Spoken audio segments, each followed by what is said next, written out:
All right, y'all, welcome back to the show. It's Anti-War Radio. On the line from Athens, Greece, is Patrick Cockburn, the best-informed Western reporter on Middle East and Central Asian issues that there is, if you ask me. Welcome back, Patrick. How are you? I'm fine, thank you very much. Very happy to have you here, everyone. If you have not read Muqtada al-Sadr, The Shia Revival and the Future of Iraq, I highly recommend it. It's available at all your book-buying websites. All right, now, Patrick, this morning the news is that Moammar Gadhafi has been killed, and footage released in the last half hour or so on MSNBC seems to show him taken alive, and apparently they're saying he was shot in the back of the head, I guess, on the side of the road. What do you think? That seems to be what happened. I mean, there's quite a lot of gruesome film around of this. He does seem to be alive at first, and was he wounded? A bit unclear, and later shot in the head, and taken to Misrata. So it seems to be, the bits of the story seem to be coming together.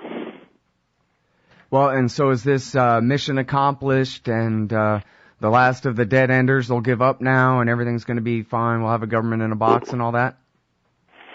I doubt it. I don't think it's going to be that simple.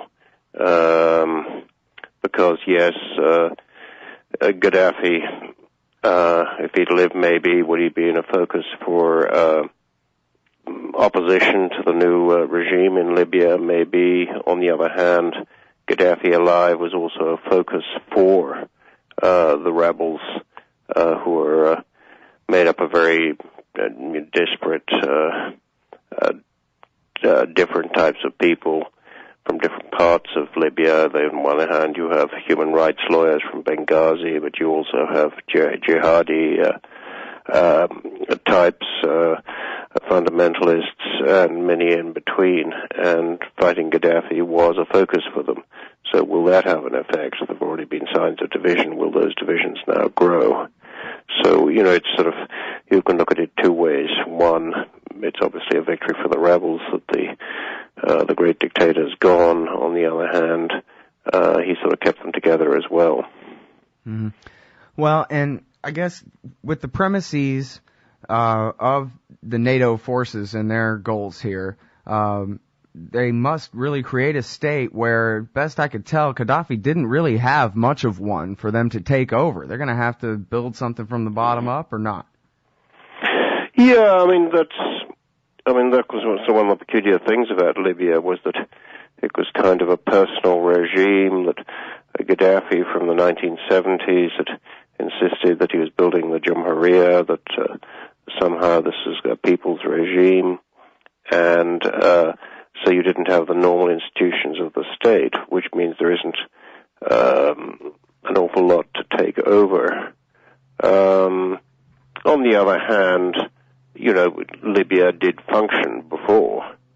And one of the things that makes life difficult in Libya at the moment is that whenever I've been in Libya, and this is borne out to me the last time I was there, that most of the manual work, a lot of the work full stop, was done by foreigners. Mm. You had perhaps 1 million illegal migrants there who are all now accused of being mercenaries. Yeah, that's one of the really dangerous things in this sort of, it was always rather a racist country, that Libyans, normally sat in the air-conditioned offices, and, all the work was being done by people from Chad and Nigeria and Central and West Africa. And also you had other nationalities, you had 20 or 30,000 Turkish construction workers. You had many others. And one of the things don't work too good in Tripoli at the moment is because they're gone. The people who actually ran the place aren't there anymore, or they're, too frightened to put their heads outside the door. Mm-hmm. Well, now, so when you see news that they finally caught Gaddafi and he just suffered this summary execution this way, do you think that portends anything in particular about the future of the government to take shape there? Or, maybe it doesn't have to? It could go either way. It's still not quite clear who's going to be ruling Libya in future, what the relationship is going to be with NATO. This is a military victory sort of won not just with NATO's help, but really by NATO and by themselves. The rebels, as they pretty well admit themselves, wouldn't have lasted a few hours without NATO air support. And then that turned out to be not to be enough. So then there was training of troops, and I think much of the planning was done with the help or by NATO or by NATO itself. They sort of transferred troops from the east through Tunisia to the mountains south and west of Tripoli, and that's where the final offensive was. But I mean, this wasn't just the rebels with a bit of air support. This was very much a NATO operation, I think. Mm-hmm. Yeah, which is not to say the rebels didn't have widespread support. It's not to say that Gadhafi wasn't unpopular, but I think that one has to bear in mind the degree to which the rebels were wholly dependent on NATO. Mm-hmm. Yeah, I mean, it seemed to me a wonder if basically all they had was NATO air power, how this ragtag group of fighters could have made any of the gains that they've made this whole time. I remember you saying on the show just probably a couple of months back that a lot of times reporters outnumbered fighters at the front. Yeah, I mean, outside Benghazi, south of Benghazi at Jazeera, it was really, it was a pretty sort of sad collection of fighters who were always sort of racing forward and then coming racing back. They did better at Misrata and in the mountains, but I think there was also substantial training of these forces, particularly by the French and the British. Mm-hmm. And when I was in Tripoli, I went to see Belhaj, the military commander, and I was just sort of kind of getting through the gate when suddenly I saw a sort of Libyan militiaman running towards me, sort of with covered in weapons, with a big smile. It turned out to be my driver from Benghazi, who joined the militia, had been flown to Jerba in southern Tunisia and then taken to the mountains, and his brigade sort of attacked from there. So there was a wholesale move of troops by foreign aircraft and, well-coordinated plans. So I think that, one has to, this doesn't quite come across, I think, in a lot of the coverage that we had from Libya. Mm-hmm. Now, there are some who say that this whole Arab Spring is really a cynical, color-coded revolution type of thing, that the old dictatorships were getting old and they needed to have an excuse to intervene even more and have even more regime changes, even against their friends, by kind of stirring this thing up in the first place. I wonder whether you think that, perhaps that's true. No, I think that sort of conspiracy theory run wild. I just don't think that's true. And once it started happening, of course, everybody wanted to get on the bandwagon. They wanted to get on the winning side, All these people who are now jumping up and down for joy that Gadhafi's dead. A couple of years ago, or even a year ago, in Sarkozy and the British government and the Italians government were all, going through very humiliating processes of cultivating Gadhafi in order to get investment and take part in projects in Libya. So I think that Gadhafi was had become very sort of isolated. I'm sorry, we have to take this break, Patrick, but we'll pick that up on the other side. The West's relationship with Gadhafi in the years leading up to this regime change, and then a little bit more about the future, I hope. Patrick Cockburn from the London Independent, author of Muqtada. We'll be right back. All right, y'all, welcome back. It's Anti-War Radio. We're talking with Patrick Cockburn from the London Independent about the war in Libya, and where we left off, you were talking about how Gadhafi had been brought back in from the cold, but he really was kind of at the edge of America and our NATO alliance's patience and was expendable, really, when it came to this Arab Spring, wasn't he?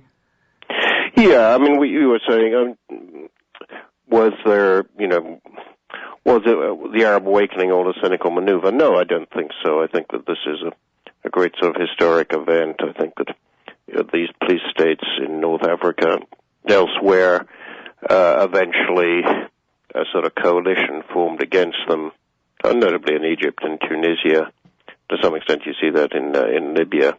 And it had human rights lawyers, it had people who were extremely secular, it had Islamic fundamentalists, all sort of drawn together against the leader. You see that in Egypt also socially, that it was sort of people, members of the upper middle class who were against him, but also people in the textile mills of the Nile Delta also were at the forefront of the campaign to get rid of Mubarak.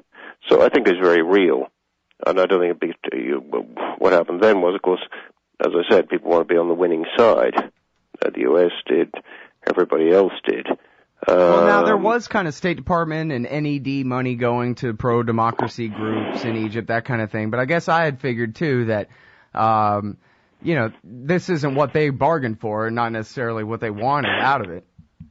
Sure, yeah. I mean, I remember, big states like to put money on all the horses, Mm-hmm. Yeah. That may be a good thing if, from the point of view of Washington, if Mubarak stayed in business. But if he didn't, then you want to have close links with the opposite camp insofar as you can. But I mean, this was the fall of Mubarak, and Ben Ali was certainly a blow to the U.S. This was not a happy event, but one that they didn't want to be to oppose when they thought it was inevitable. You can see, how different it is when it comes to countries like Bahrain, where you had a very similar pro-democracy uprising by the majority in Bahrain, who are Shia, but the U.S. and foreign powers all backed the government. It was supported by Saudi Arabia. All this rhetoric about the spread of democracy suddenly, stops as soon as you get to strategically important monarchies in the Gulf. Was it a conspiracy? No, I don't think it was.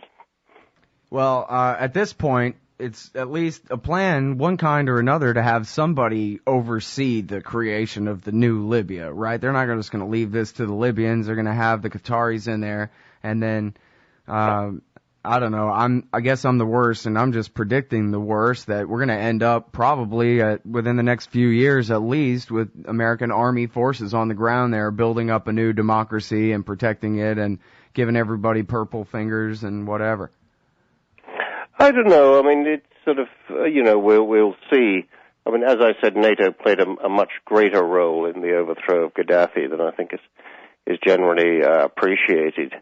Now, will there, first of all, NATO will have an interest in seeing that people who are friendly to it get power and stay in power. There's also a question of how far the main NATO states will stay together. After all, if Libya had been main production was sort of dates or cauliflowers, people wouldn't be so interested. So it's the question of what happens to the oil concessions. Will there be big changes there? And the rebels have been fairly careful. I mean, in one sense, they're reliant on NATO. On another sense, they're rather desperate to show that they are independent. Now, will they remain reliant on NATO in future? To some extent, yes, but it's quite important to what extent. But I think the idea that they'll be sort of doling out oil concessions to anybody but who helped them in the past is pretty naive. I think they probably do have a strong idea that the one thing that they'll have to retain control of is their own oil revenues. Mm-hmm. Well, I talked with David Enders, who had written a piece for McClatchy newspapers about the mass rapes going on at one of the refugee camps there. And we've heard, as we discussed earlier, about the mass roundup of black Africans, most of whom are just migrant laborers, legal or illegal, and are being accused of being mercenaries for Gaddafi, that kind of thing. And I wonder whether, just from a Western politics point of view, whether the NATO countries are going to be able to, politically withstand being behind people who are perpetrating such atrocities, or if it comes down to whether, you have more Western-leaning Democratic types vying for power with Belhaj and the veterans of the Iraq War where they fought against America on the other side, won't they have to intervene? Aren't there, 100 reasons coming down the road where they're going to have to step up further in order to prevent the consequences from the action that they've already done? Might happen that way. I think it's a bit early to say. I mean, it's sort of, on regard, black Africans there. I don't think it's been that highly publicized yet, or people sort of realize the extent to, just the sheer number of people from black Africa in Libya. I mean, they provided so much of the labor force, or Libyans who are themselves black. That there was a report out by one of the human rights organizations the other day about the use of torture against black African prisoners and so forth, very much the sort of thing we had under Gaddafi, of mass use of torture and internment without trial. But I didn't see it getting much publicity in any of the international media. Right, yeah, it did come out. It was one of those that came and went in a day, wasn't it? That story about the torture. Yeah, it's just people just didn't pick it up, or see it as significant. And that's really been the pattern, I think, from the beginning in Libya. That stories like, the mass against used as a weapon of war against the rebels, ordered by Gaddafi, troops spurred on with given special packets of Viagra and so forth, kind of unlikely tales. Now, it's one thing that strikes me as a journalist, that these have generally been unmasked, not by the media, not by journalists, which might have happened a few years ago, but by human rights organizations like Amnesty International and Human Rights Watch. I think that's probably a measure of perhaps a weakening of the press because of there are less sort of good newspapers around. I think it's also a measure of the degree to which the media backed one side, the anti-Gaddafi side, from the beginning, and tended not to report anything negative about the rebels. It'll be interesting to see how far that goes on in future. Right, I mean, the narrative is not just that NATO is the good guys here, the rebels are the good guys, but that this is a humanitarian war. This entire thing was fought to protect lives. So anything about, actual mass rapes going on, only it's the rebels that are doing it, just don't fit that narrative, and there's just not time for that on Andrea Mitchell's show, Sure, yeah, and I think that some of, Al Jazeera, which, in some ways, has played an enormously important role in starting the Arab Spring. In Libya, not only played a major role, but was practically the propaganda arm of the rebels. And began to, certainly in my eyes, lose credibility. Obviously, they had enormous access there, but, they really were sort of part of the rebels' machine. But it's also noticeable that other people just didn't, would run the mass rape story by Gaddafi. There was a Libyan psychiatrist who claimed to have carried out a survey of women, distributing 70,000 questionnaires, that 60,000 were returned. No, she couldn't give a copy of this questionnaire to anybody. And this is the main evidence of mass rape. I saw her getting a very respectful interview by CNN. But when these stories fall apart, then nobody, really said so. And that was sort of a very noticeable feature. And also, many other stories that one quite early on in after the uprising, the rebels discovered, I think it was 8 or 10 bodies of Gaddafi soldiers who'd been shot. The rebels said these had been shot because they refused to fire at protesters.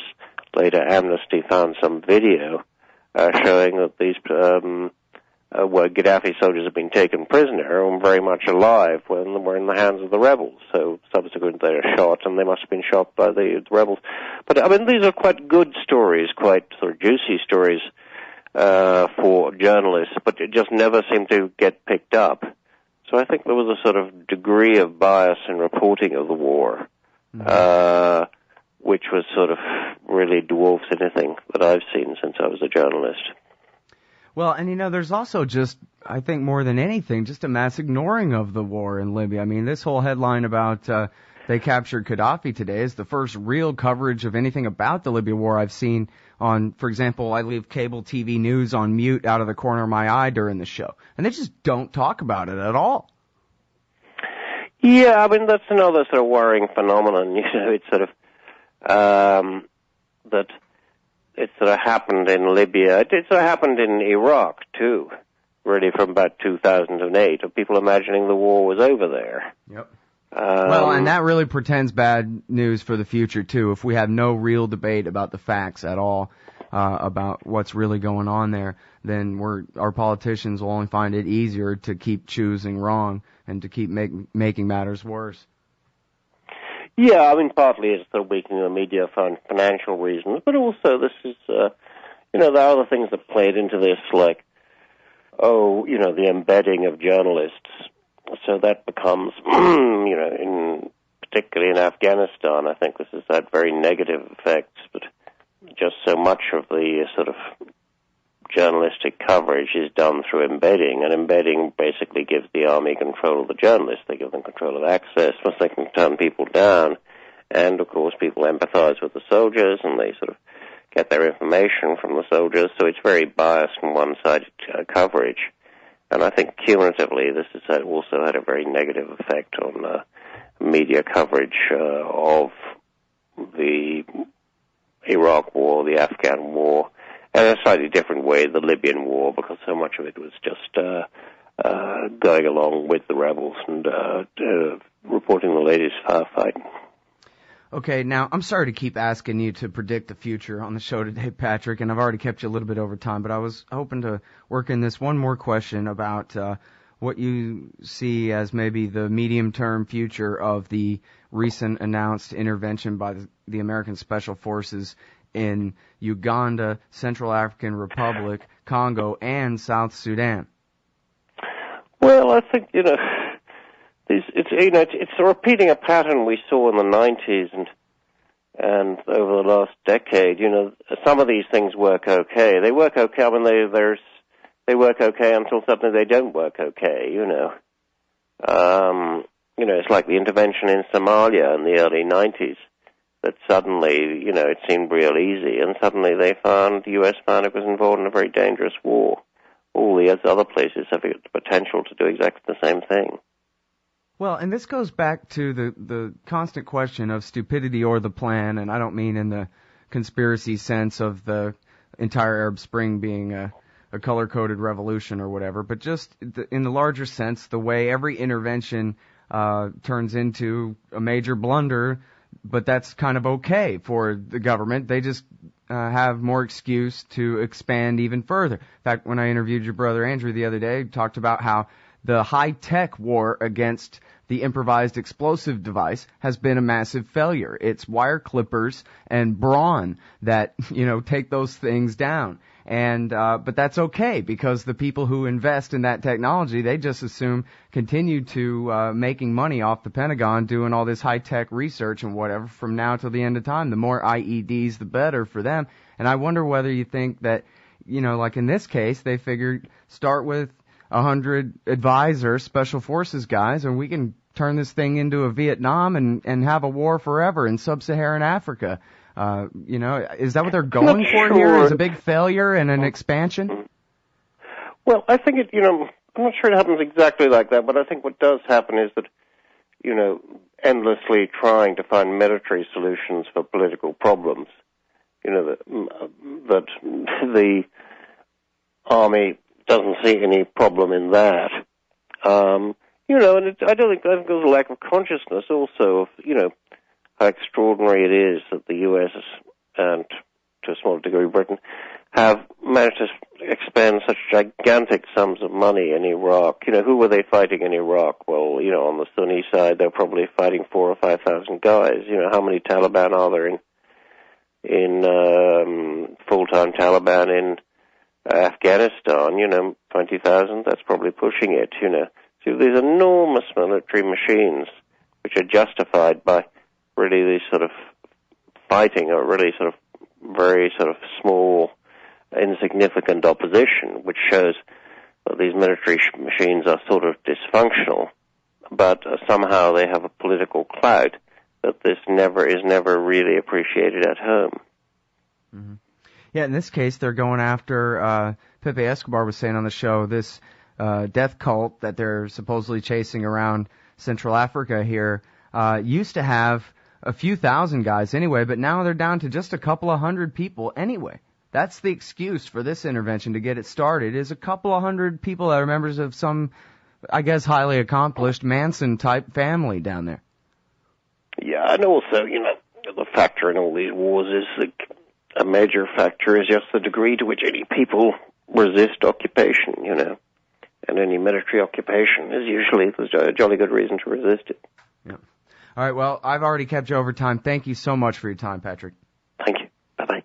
Everybody, that's the great Patrick Cockburn from the London Independent, author of the book Muqtada, on the phone from Athens. And we'll be right back in no time at all.